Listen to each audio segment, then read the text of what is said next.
Right, I will begin. This is a talk about the history of Cricklewood, and I mean that's really all you need to know about it, so I'll just throw myself straight into it.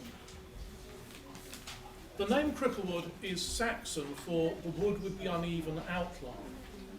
The original Cricklewood was a remnant of an earlier forest on the western side of Watling Street, the modern Edgware Road, north of Sherrick Green Lane, today Walm Lane. The earliest evidence of settlement in the area dates back to the early Iron Age. In June 2000, archaeologists carrying out a rescue dig in an open field at Brook Road discovered a remnant of a ditch and a large post hole dating back to about 600 to 400 BC, and this is the excavation report, or a brief version of the excavation report on the internet. There was also evidence of a late Roman corn dryer dating from about 250 to 350 AD, an actual building rather than just a small sort of piece of equipment. And it's assumed that this was connected with a late Roman villa which is assumed to have existed near Salmon Street in Kingsbury, though I'm not sure we absolutely know that villa existed, but there's some evidence that it might have been one there. In 1294, there was a small settlement on Edgware Road at Cricklewood Road. A larger settlement existed at Oxgate to the northwest. This is the brass of Bartholomew of Willesden and his wife, who died in the late 15th century. The brass is at St Mary's Church, Willesden. The family of Bartholomew of Willesden held the lease of the manor of Oxgate by 1425, and if we look at this map, you can see Oxgate up there in the north, with Neasden down there to the southwest of it. So that's the manor of Oxgate, and the other manors are shown as well on that map. Oxgate Farm, we have three pictures of Oxgate Farm. Supposedly the oldest secular building in Brent may date back to the time of Bartholomew of Willesden.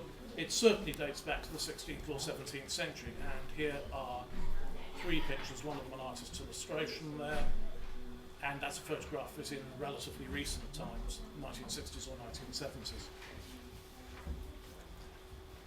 Child's Hill, east of the Edgware Road, has existed since the 10th century as a settlement. It is perhaps named after Richard Child, who was there around 1321, though the name Child's Hill only appears in 1593. A John Knott to Child's Hill is associated with the Peasants' Revolt in 1381. Dollis Hill, west of the Edgware Road, is named after someone called Dolly or Dawley. It's probably a 16th century person. The name's first recorded in the late 16th century. Cricklewood was divided between the parishes of Willesden and Hendon, and is today split between Brent and Barnet. The land in the northeast of Willesden belonged to the prebends of Oxgate, the manor I've just mentioned. Further south, land belonged to All Souls College, Oxford, and St Paul's Cathedral.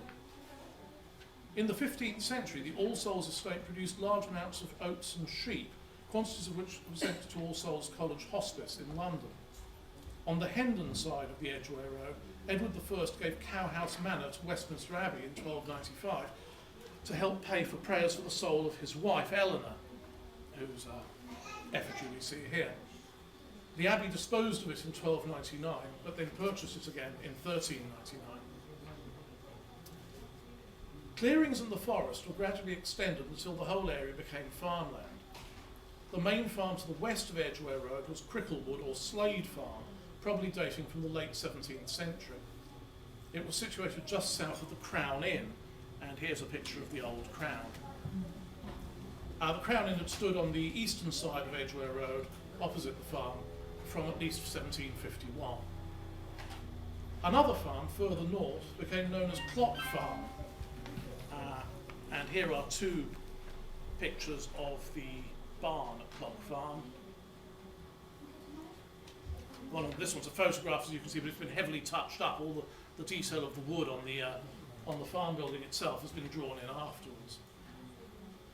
On the eastern side of Edgware Road, there was Clitterhouse Farm, with Cowhouse and Westcroft farms further south.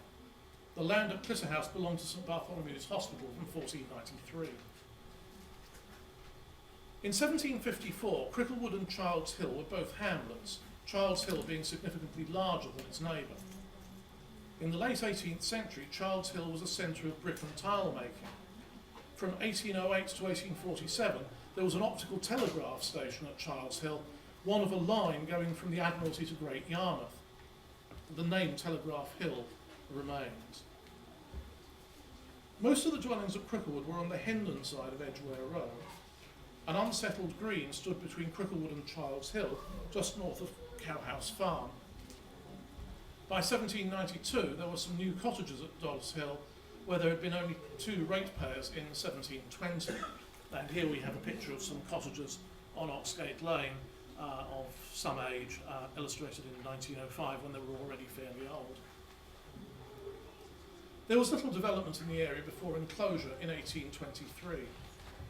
Cricklewood House, an artist's impression of which we see here, just north of the Crown, was the home of the Calvinist writer William Huntingdon, 1745 to 1813, in the later years of his life, in the early 19th century, in other words. In 1815, wasteland along Edgware Road was sold as, quote, suitable for building, unquote, and several houses have been built there by the early 1850s, including Cricklewood Lodge at the entrance to Warren Lane, the largish white house in the middle of this black and white photograph of the painting, which dates from 1877, and Oakland's house opposite the entrance to what's now Cricklewood Lane, what was then Childs Hill Lane. In 1845, Cricklewood was described as follows, quote, a village 1 mile in length, consisting of only a few dwellings, chiefly occupied by tradesmen from the metropolis. At the northern extremity, some detached residences are being erected, which will much improve and benefit the place, unquote.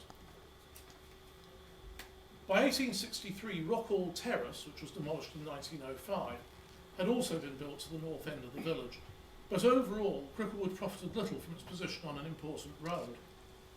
A number of streams, later culverted, ran across Edgware Road, one feeding a horse pond opposite the Crown, and this is a picture of that horse pond around 1840.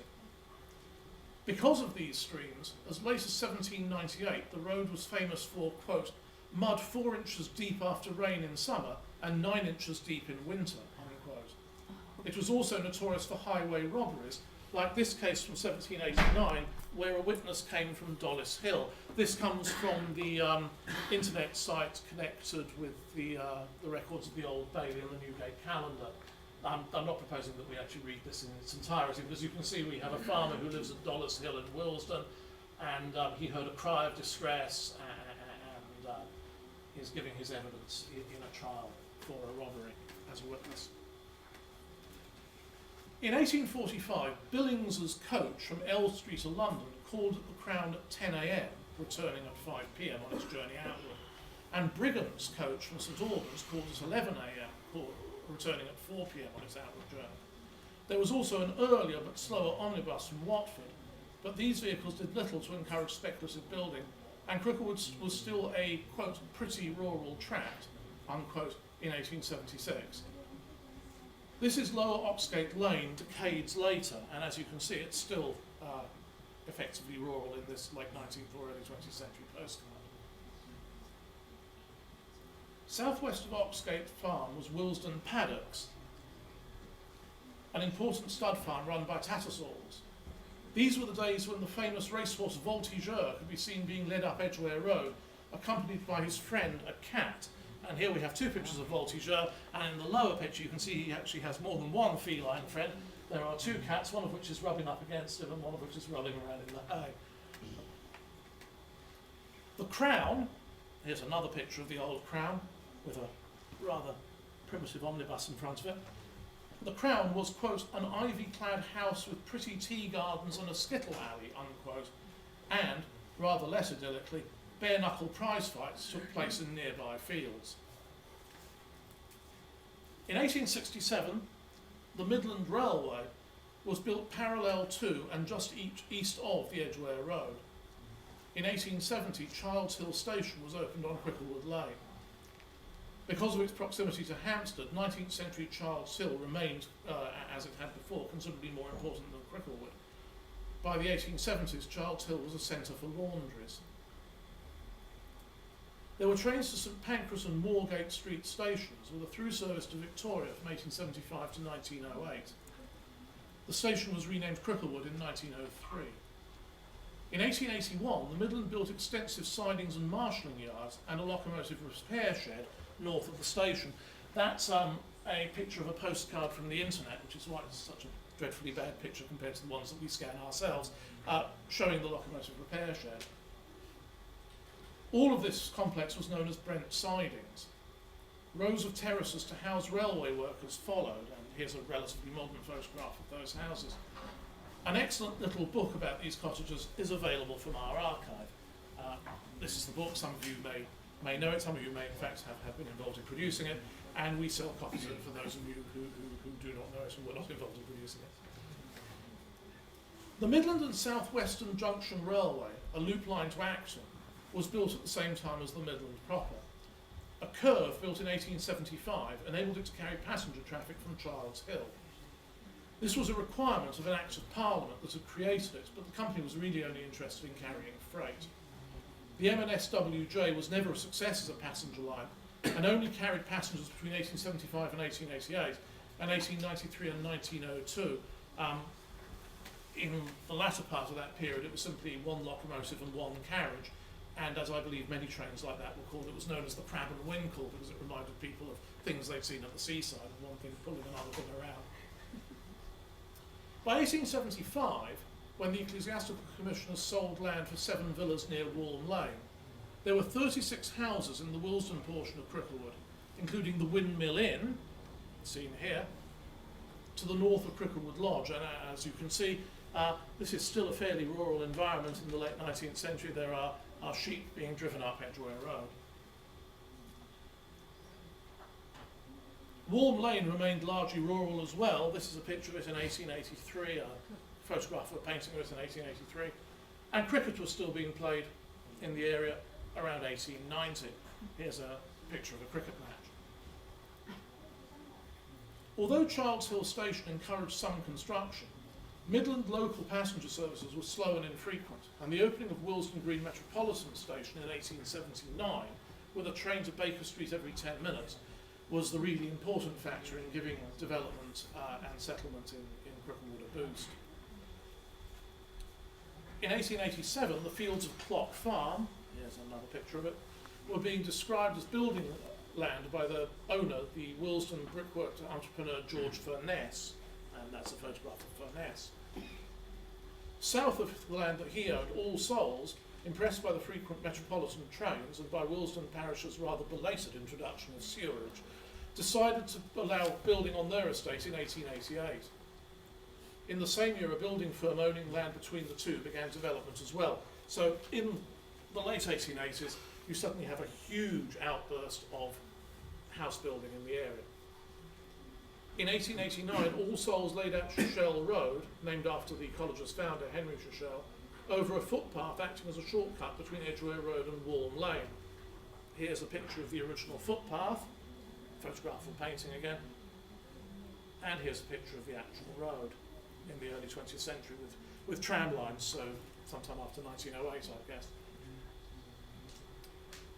Over the next 2 decades from the late 1880s, Furness in the north and a number of builders in the south constructed roads and then estates. The roads in Furness's Cricklewood Park were named after trees, as were more roads built by a different developer in Hendon Parish, south of Cricklewood Lane. Here are a few photographs from Furness's own scrapbook, which the archive owns, showing the construction of his estate. This is the newly built Pine Road in 1893, and this is it in 1894. This is a picture of a larger house, 84 Pine Road in 1896, and here's a picture of Larch Road under construction in 1897 with a nice pile of sewer pipes lying there in the foreground. Obviously the infrastructure hasn't been put in yet. The roads on All Souls land were all named after fellows at the college. Oman Avenue, which actually was named considerably later, built considerably later in the 1930s, for example, is named after the military historian Sir Charles Oman, 1860 to 1946, who was Churchill Professor of Modern History at Oxford from 1905 and author of this book, The Art of War in the Middle Ages. which is still available, I believe, in print as a 2-volume set. Further developments to the west of Furness and All Souls estates was prevented by the New River Company's reservoir and pumping station built in 1905 and by the grounds of Dollis Hill House. Here is a picture of the pumping station in the distance. You can see the chimney seen from the grounds of the house. By 1900 it was impossible not to notice, quote, the great improvements that have taken place in the Cricklewood portion of Willesden, unquote, although the area still possessed, quote, some of the finest rural walks in the parish, unquote. Cricklewood was now a recognisable district with churches, chapels and a school. In 1903, however, housing in Child's Hill was described as, quote, a disgrace to civilization, unquote. Among the churches were this unidentified mission church on Cricklewood Broadway, typical of the mission churches of its time. They were basically the same model that was sent out to colonies and then dominions like Australia and Canada, and they were then knocked down and replaced by proper churches in the suburbs here. This is the Baptist Church in Snade Road. This is the Cricklewood Presbyterian Church in Rondeau Road. This is St. Peter's, this is Cricklewood Congregational Church in Churchill Road. This is St. Peter's Church. This is the exterior of St. Michael's Church just around the corner from here. This is, I think, the original St. Michael's Church before that was built. And here we have a view of the interior of what's patently the building I've just shown you, rather than the full-scale stone St. Michael's Church. Here's St. Agnes's Roman Catholic Church. And here is St. Gabriel's, seen before the tower was built, and then once the tower is completed. Here's a view of the interior of St. Gabriel's. This is the church's choir, and this is the priest, the Reverend Clibborn, in 1900 from a local guidebook. In the 1890s, some shops were built in Hendon Parish. Here's a view of them, rather attractive buildings actually. And the Crown itself, the pub, was rebuilt in 1889, and here's a picture of the building that exists today. Then, between 1910 and 1914, a Metropolitan Electric, as it was called, style shopping parade was constructed along both sides of Edgware Road. Here's a view of it from a Kelly's Directory. And in this next picture we can see the modern Metropolitan Electric buildings and older shops side by side with a tram. Note the sign for the servants' registry in the shop to the left, on the first floor of the shop to the left. There's a sign for a servants' registry. 19th century, of course, many middle-class people had servants. Usually their relations with the servants weren't all that successful. Servants would leave quite often. They were treated badly by their employers, or the servants, even if they were treated quite well, left with very short notice. And generally speaking, the relationship between employers and servants probably wasn't desperately pleasant for either side, actually. Certainly gets that impression from the historian Carlyle's wife, who was constantly having arguments with her, so it was rather early in the 1850s. Cricklewood got its own newspaper, the Cricklewood Observer, in 1900. An improvement association came to existence in 1904. More newspapers, including a left-wing weekly, interestingly, by 1910, and a horticultural association appeared in 1911. The 1914 to 15 Ordnance Survey map shows a picture palace and a skating rink on Edgware Road, just north of Cricklewood Lane. And if you want to find out more about skating rinks in the area, local historian Cliff Wadsworth has produced a book about them, which again is on sale in the archive. In 1912, the Roman Catholic Diocese of Westminster built St Andrew's Hospital on the Dollis Hill Ridge, using funds donated by an anonymous Frenchwoman. It was a private hospital, quote, for the professional and middle classes, unquote. And here are a few views of it. That's an aerial shot of it. View of the approach drive. View of the interior ladies' ward. And a view of the operating theatre, which probably for its period was really quite modern and advanced, although it looks rather primitive now. In 1914, this building became, at least in part, a military hospital. Some of its earliest patients of any group were wounded Belgian soldiers, men such as these here, and it was frequently visited by members of the Belgian royal family in exile. When 2 of the Belgian soldiers there died, they were buried in St Mary's Roman Catholic Cemetery at Kensal Green. The plot eventually became a Belgian military memorial and cemetery, and now includes a number of graves from World War I and World War II, including at least one woman from World War II. Today, here's a picture of the Belgian memorial at Kensal Green. There's a statue of the Virgin now on that plinth. I mean, there was originally, and it was taken away when this photograph was taken, but I believe it's now been restored. And all that remains of the hospital now, however, is the gateway. There's the gateway, and there is the slot for charitable donations to the hospital. This is still there and can be seen if you just go up the hill. In 1901, Willesden Urban District purchased the grounds of Dollis Hill House to use it as a public park. In 1908, they purchased the house as well, turning it into a restaurant. Dollis Hill House, built in 1825, had been the home of Lord and Lady Aberdeen in the late 19th century. Aberdeen was a fairly important Liberal politician and Governor-General of Canada at one point. Gladstone had stayed there as their guest. Here's a picture of him with the Aberdeens. And he loved it so much that the park was named in his memory. The American author Mark Twain also briefly lived in the house in 1900, and here are 2 pictures of Mark Twain visiting Dollis Hill House. During the First World War, this building also became a military hospital. Here's a picture of some of the nurses outside the house. Here's a group of the staff, including a couple of drivers, I suspect, the women who are not in nursing uniform. Here's a picture showing both the staff and the patients. The men in this photograph are wearing the standard 1914-18 convalescent uniform, which is blue with white lapels and a red tie, but retaining their khaki caps, which would have looked like that. Here's a picture of an open-air ward, temporary building outside the Dollis Hill House itself. And here's a picture of another open-air ward. This one funded by communities in Newfoundland. Their names are on the shields above the beds. Newfoundland, of course, wasn't part of Canada in 1916, it was a separate colony.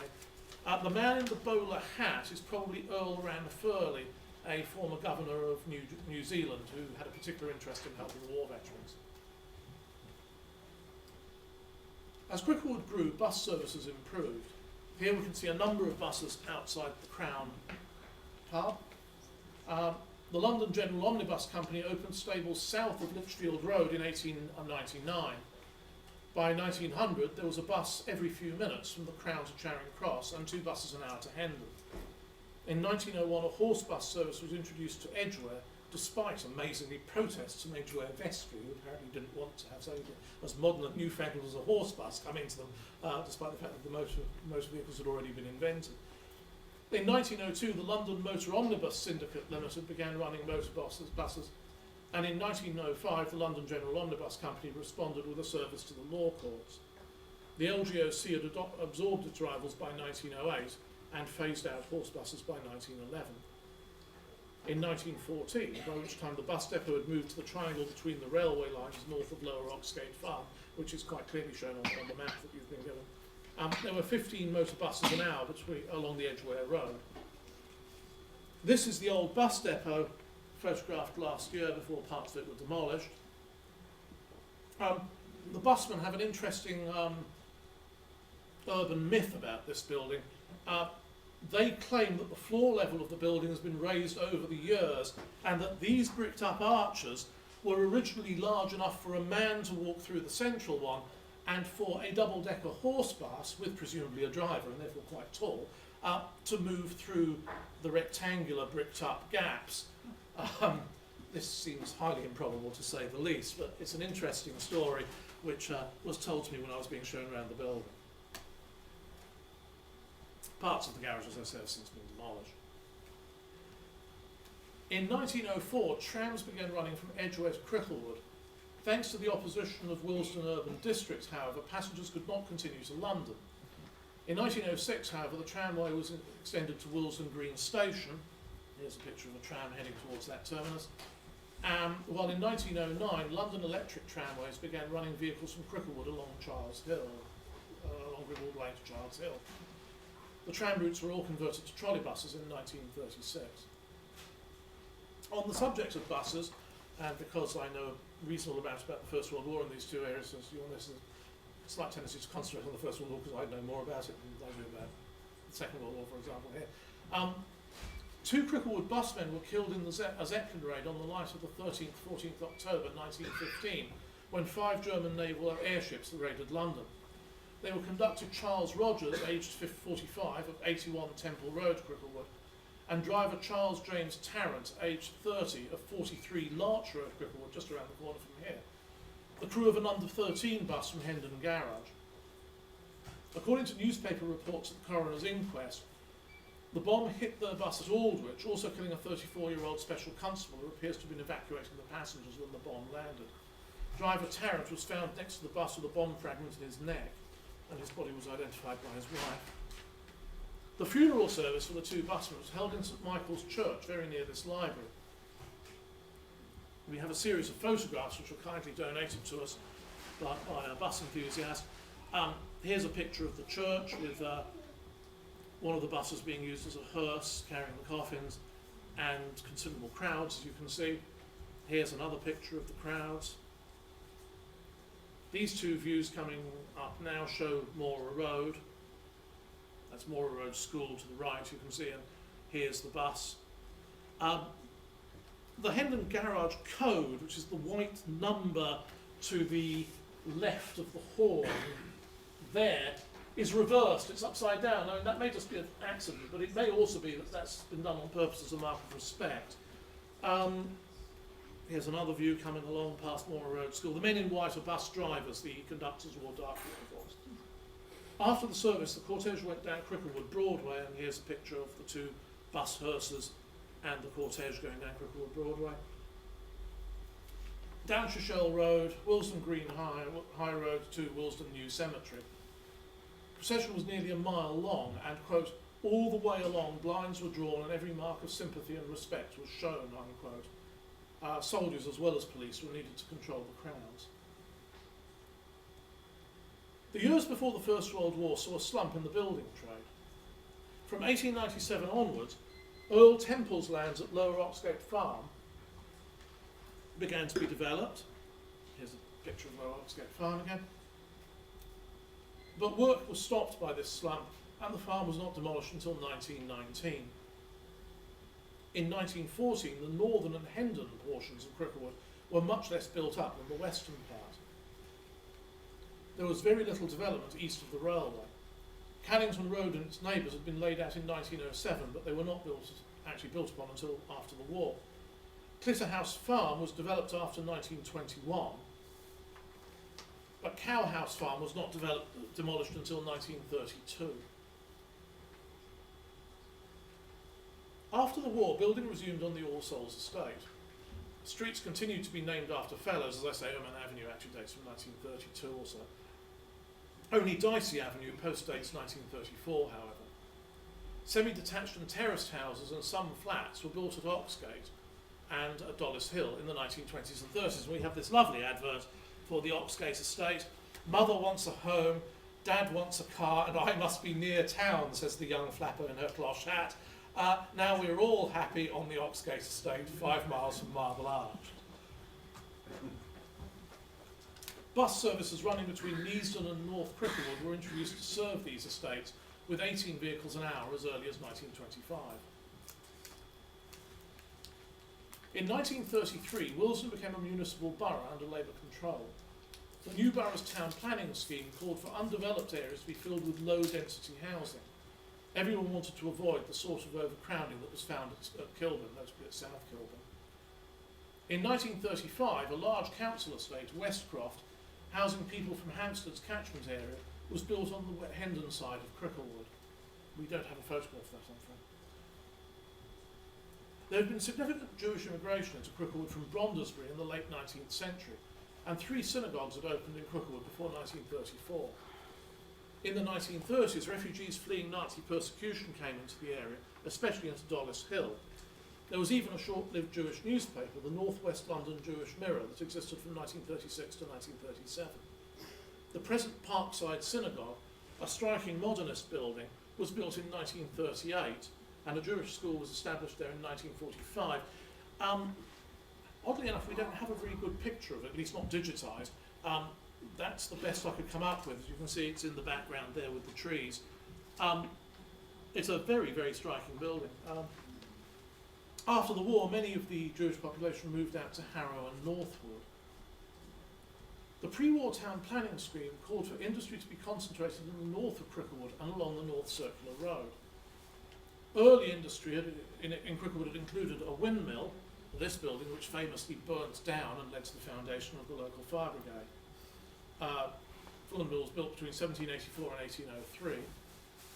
And another example of local industry is a chair maker, which by 1855 was called Prior's Garden, Summer House and Rustic Chair Works. George Furness, here he is again, built the first factory in the area, the Imperial Dry Plate Works, manufacturing photographic plates.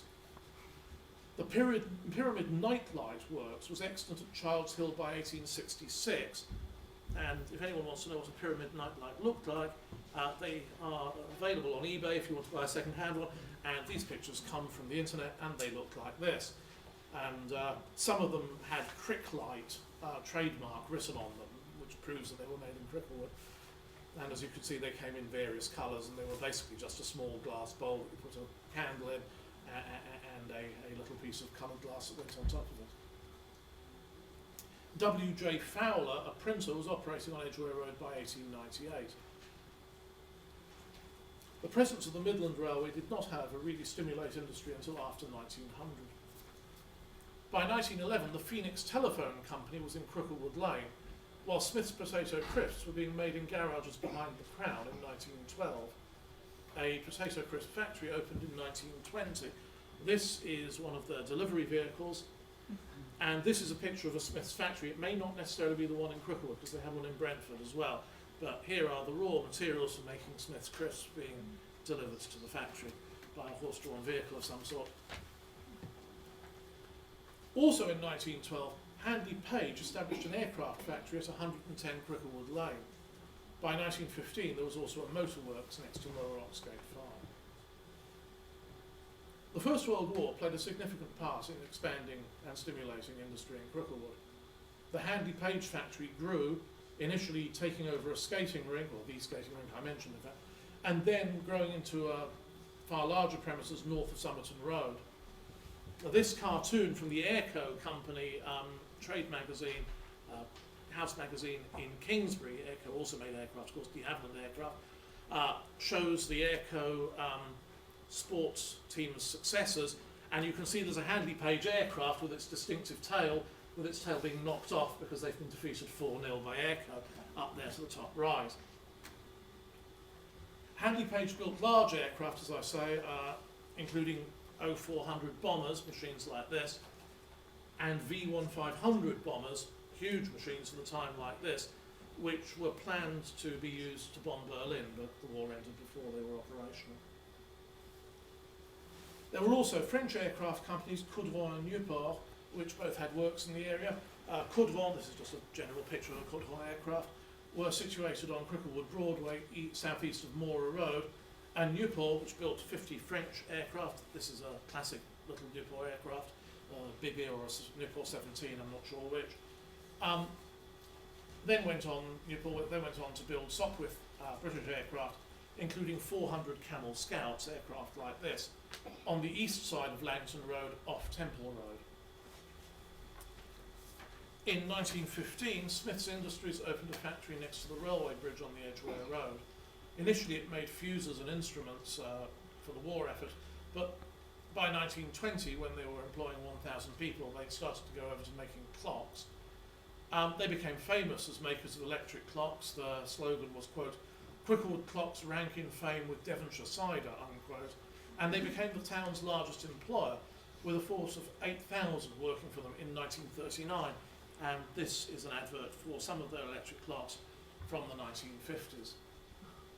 Despite all this industry in the First World War, the only damage Cricklewood sustained was 2 bombs that fell on the railway line just south of the railway station in October 1917, so not, of course, in what is now the London Borough of Brent. Very briefly, before going back to the later history of industry in Cricklewood, a couple of other First World War things worth mentioning are in 1916, the School of Mechanical Warfare was set up in fields between Dollis Hill Lane and Oxgate Lane. This is where they carried out experimental work with what were known as land ships and what we know as tanks, hence the modern Tankerage Road. I believe the famous proto-tank Little Willie, this machine was used at Oxgate, and they also had an amphibious tank which they tested out on the Welsh Harp Reservoir. Earlier in the war, on Thursday 17th September 1914, Cricklewood Congregational Church planned a meeting in their church hall to welcome Belgian refugees to Cricklewood. It was chaired by the church's pastor, Cuthbert McAvoy. So many people came that the meeting eventually had to be held in the church itself. Among those on the platform were local religious leaders as well as several representatives of the refugees. The Reverend Noel Gill of St Gabriel's Church, Anglican of course, proposed, quote, that this meeting of the inhabitants of Cricklewood desires to place on record their gratitude and appreciation of the heroic resistance of the brave Belgians to their ruthless invaders, unquote, which of course was a very common theme in 1914. The motion was seconded by Rabbi Lazarus of Brondesbury Synagogue. The church's Lown Hall, Congregational Church's Lown Hall, was fitted out as a hostel for about 20 refugees, provided with beds by local people. Initially it held 16 Jewish refugees from Antwerp. A number of Jewish refugees came to Britain in the First World War. They were, of course, refugees because they were Belgians, not as in the Second World War because they were Jewish. And after Rabbi Lazarus had transferred them to a hostel in Kilburn, 21 mostly Roman Catholic refugees stayed in the building. They had access to club rooms at St Gabriel's Church Hall. Unfortunately, one of the refugees at Congregational Church Lown Hall died on Sunday the 28th of December 1914, probably quite elderly. Quite a few elderly refugees and women in childbirth died in the first year after they'd arrived. But the surviving Belgians remained at the hall. Here's an advert for a perambulator from Monsieur and Madame Busseliers, until January 1917, when they'd all moved to private houses. And this is the Congregational Church's magazine describing the closing of the hostel. Returning to industry, after the First World War, industry continued moving into areas opened up by these munitions factories that had come during the war. This was encouraged by the construction of the North Circular Road in the 1920s. Smith's Potato Crisps occupied larger premises, a disused aircraft workers' canteen in Somerton Road, from 1921 to 1938. In 1925, Staples and Company, mattress manufacturers, established themselves at the junction of the North Circular and Edgware roads. By 1929, 57 factories were situated at what became known as Staples Corner. And here we have a picture of Staples Corner. This will pass for a picture of Staples Corner in the interwar years. Those of you who are observant will notice actually during the Second World War, the black car you can see has white paint on its mudguards to mark it out in the blackout, and there is a military Bedford lorry to the left. But that's pretty much how it would have looked before the war as well, obviously. Near to the Staples Corner, the North Circular became flanked by factories, quote, with their own front gardens, unquote. Many firms came to Cricklewood from more central locations. For example, Bentley came from near Dorset Square, and Rolls-Razor came from Battersea around 1927. Rolls-Razor, of course, famous for producing the auto-strop razors where you could actually strop the razor on some complex piece of equipment within the box. They're still quite common. You can pick them up at antique fairs quite easily.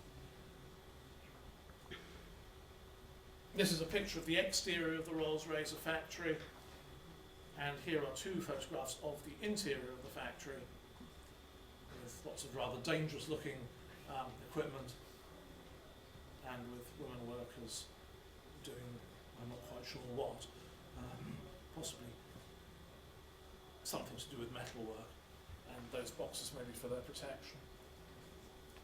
Associated Automation in Dollis Hill Lane, picture of the factory, made the GPO's coin-operated telephones from 1928. This is probably a 20s or early 30s picture. The classic button A, button B phones. These are quite early ones, though. If you look at the mouthpiece of the phone on the left, these aren't 1940s ones, they're rather early. This may well be sort of 1930. Through to 1982, and here's another classic phone that many of you will remember. In 1931, an express dairy bottling plant appeared in Claremont Road, continuing the tradition of cow keepers and dairymen at Clitterhouse Farm. By 1939, North Cricklewood was effectively an industrial estate. There were factories all the way to burnt oak, making everything from potato peelers to tennis rackets. The motor industry was particularly prominent, and there was even a film studio, the Stoll Film Studio, that's the logo, in Temple Road. And here's an extremely poor quality photograph of their factory, taken from a newspaper. Stoll, incidentally, made some early Sherlock Holmes films between 1921 and 1923, which are quite interesting. I saw one at the National Film Theatre. They had a lot of outside broadcast, location filming and stuff. They're set in the 20s. They didn't bother setting them in 19th century and late 19th century England. And so you've got quite a lot of interesting footage of London, and in some cases Cricklewood, because the local stuff was filmed locally. Sherlock Holmes goes and visits someone in their house, they'd film it all in Cricklewood. And it was all done on location, as I say. In 1933, the Post Office Research Station was built at Dollis Hill, and here's two pictures. That's the exterior, and here's a picture of some post office research going on. In the late 1930s, the government, anticipating that central London would be totally devastated by air bombing within weeks of the outbreak of a European war, built an underground citadel in the research station's grounds. Codenamed Paddock, it was originally intended to accommodate the War Cabinet.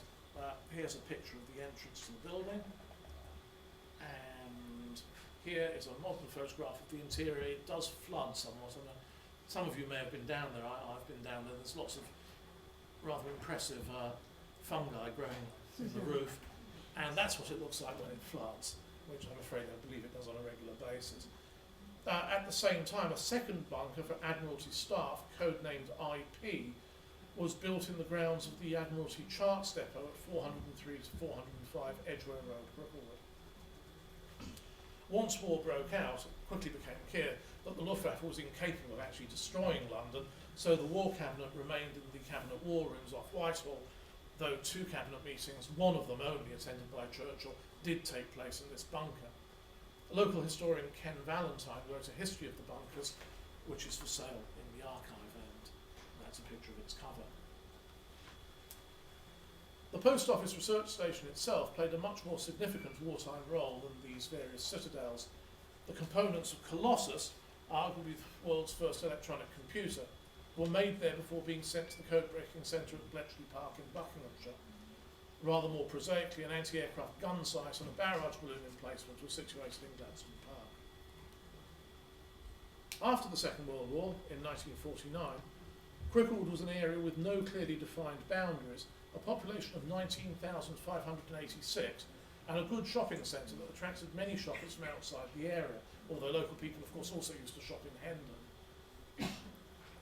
There was little building after 1945, but a lot of small firms, such as Remploy, a government institution designed to help the disabled. Here's a picture of one of their factories, not necessarily the Cricklewood one.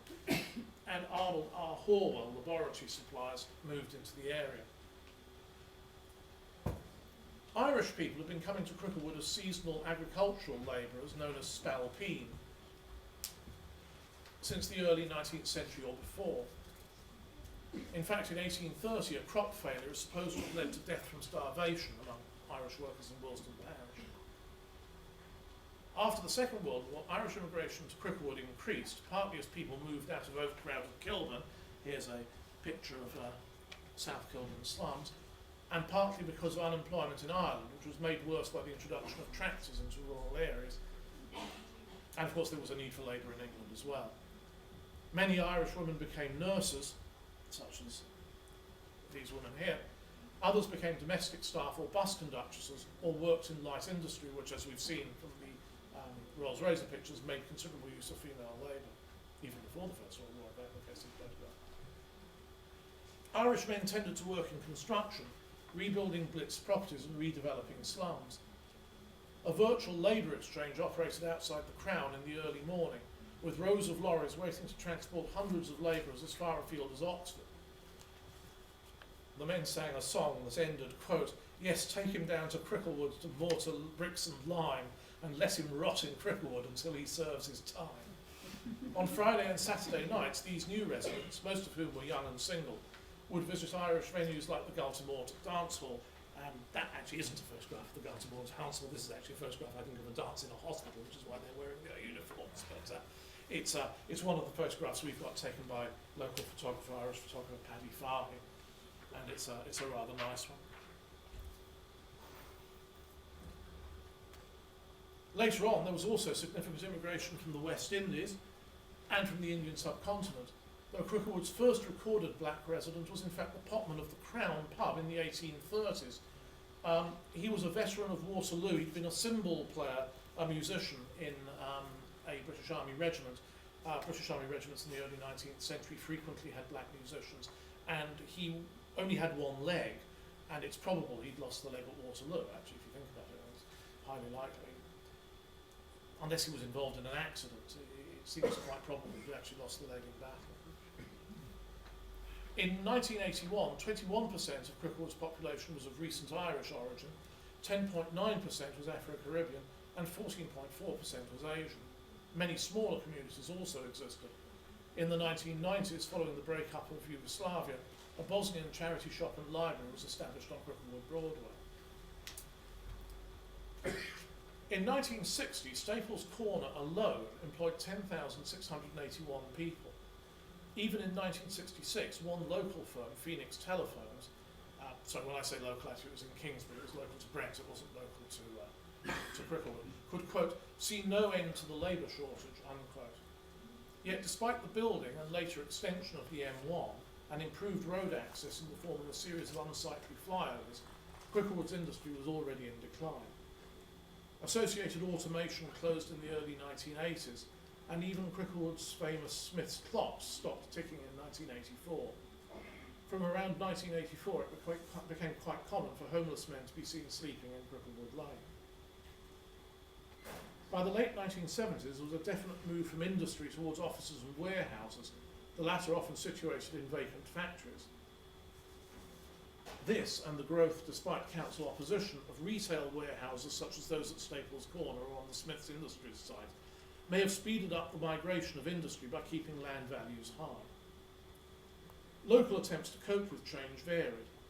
In 1979, the Samuelsons, owners of a firm manufacturing film equipment, founded the Production Village, a television studio and entertainment complex set up in part of the old Handy Page factory, which the Handy Page factory had closed in 1967. The Production Village, of course, has also now gone. A number of films were made in Cricklewood, including the first of the Hellraiser horror series, which is quite interesting if you watch it, actually, because great chunks of it are filmed at Cricklewood railway station on the old Midland Railway, and in houses in Cricklewood, but it entirely throughout pretends it's set in the United States of America. It never says so, but there are sort of the policemen wear American uniforms, and as a result, it's not at all clear where it's supposed to be set. It's patently British in terms of the actual architecture, but all the vehicles and everything are sort of vaguely North American. The later ones, of course, were actually filmed in America. In the mid-1990s, Cricklewood, no longer famous for clocks or mattresses, became something of a household name as the home of the time-travelling and two-timing hero of the popular BBC television comedy series Good Night, Sweetheart. In the past, he went to the East End of London, but in the present, he was living in Cricklewood. And as well as that, it was also the subject of comic books by Alan Corrin, including this one, The Cricklewood Tapestry. And that, with 10 minutes for questions, is that. So I'll stop there. We have 10 minutes for questions. Anybody who wants to buy books from the archive, we have books through there, and we have someone working in the archive who will happily sell you books. I always put this caveat when I finish these things about questions, which is I do not live in Brent. I only work here. I have no connection with it other than work. So the balance of probabilities is if you ask really quite specific local questions, I won't know the answer to them without actually doing the research in the archive, which is what the archive is for, which is why I again recommend that if you do come and do research in the archive, tell the archivists about it beforehand, because it greatly helps them if they can actually find the material you want to see. But I'll very happily try to answer any questions if there are any. Thank you.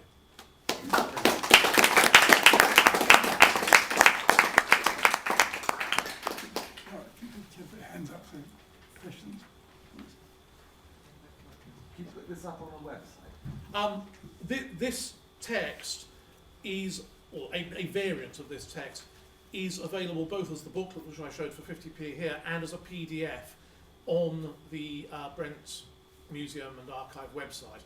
If you go to www.brent.gov.uk archive or museum /archive or /museum, look down the page, scroll down the page, you'll see a link that says places in Brent. You will then find a map of Brent with the names of the 15 booklets of the various suburbs that there are histories of, and the map is hyperlinked. So if you click on the name of the suburb, the PDF should open. And yes, it's available there. The photographs I've shown you, the vast majority of which come from the archive collection, are also visible on the internet. There's a proviso, which I'll come to in a minute here. They're visible on the internet on our database, but at present the database is being migrated from one server and organisation to another, and it is not at present available. It will become available again probably in late November, when an upgraded version of the front end will be operating. But at present it's not available because Epicstech, the company who had it, are migrating it to a different location and a different organisation, and we've taken the links down because they weren't working. But yes, the pictures are available. There's about 7,800 of them, of Brent as a whole, not just of Cricklewood, obviously. Can I ask while we question that, please? I wonder, this is not a question, I wonder whether you permit me to add something to an item you mentioned. Yes, certainly. I've been doing some research into the Stoll Film Studios, and which, as you pointed out, were on the old Newport aeroplane factory site. And it lasted from 1920, I think, to 38. And apparently it was the largest film studios in Britain. And many of the people who became leading film technicians and directors cut their teeth at Stoll Studios, including people like Desmond Dickinson and Tilly Day, who worked with David Lean. And apart from the Sherlock Holmes films you mentioned, the great British silent film Shooting Stars was made there, directed by Anthony Asplund, and that's now regarded as one of the two greatest silent British films. So, a very distinctive part of Cricklewood history. Oh, thanks very much. That's very interesting. It stretched from where Matalan now is right down to Langton Road. Yes, it was really quite large, wasn't it? Thank you. Yes. There's one other interesting fact as well. The world record set in Cricklewood, which was just at 1919. You showed a picture of the big bomber. Hanny Page had some press there, and he piled them all into an aircraft, took them up to flight, and at that time it was the most number of people in one aircraft. Oh, right. Well, it's not so World large. record. They were large, yeah. Could I comment on that very point? Handy Page. Am I right in saying, I think I am, that in 1919, I think, the very first flight first flight which was planned to carry passengers, in a sense experimental, to Paris in fact, left Clermont Road, the Handy Page airfield, in 1919. It took 2 days to reach Paris. It landed in a field first, I believe. And then a regular service was established, I believe, from Clermont Road to Paris, and I think Brussels as well. Oh, right. It was the first service from London to Paris, indeed, from Cricklewood. I didn't know that, but it would certainly make sense. I mean, a Handy Page aircraft would certainly be the most sensible machine to use for passengers. So it's a very large machine. I believe it was modified from an 0400, in fact. Oh, right. I believe it carried 14 passengers. Large being. It is for that. Sorry. Oh, no, that's questions or comments? Can I ask one more comment? You mentioned Childs Hill Station Yes. on Middle Railway. Am I right in saying that some stations, I don't know honestly, it became later on Childs Hill and Cricklewood, before later on it became Cricklewood? I don't know of that. It's quite possible, but I've not come across that myself. But I mean, probably that sort of information would be easy to find on the internet. Actually, I'll check that. Yes, but I mean, if you believe that, the odds are that you've got a source, which so yes, that's quite probable. Yes, I'll look it up. Oh yes. When Smith's factory closed in 1984, they weren't actually making clocks and watches then. They moved up to Scotland a long time before. Oh, right. They were making motor accessories and things for medical profession. Oh. I'll note that and change that. Thanks. Thank you. I think we're getting fairly close for time. I think, bear in mind, after very kind comments, to be able to, at the end, speak for a moment. Certainly, if anybody wants to buy a book, I would strongly recommend doing so now, because we are come closer than that 5 minutes. Well, can I just end by saying that first of all, I found this, I'm sure I'm not alone, a single interesting talk about the area. And I'm delighted to hear that it's recorded, one can actually obtain versions. Yes, well, that's what And photos. So, once again, Malcolm, thank you very much for a fascinating evening, and again, my apologies to you. Thank you very much indeed. Thanks very much for coming.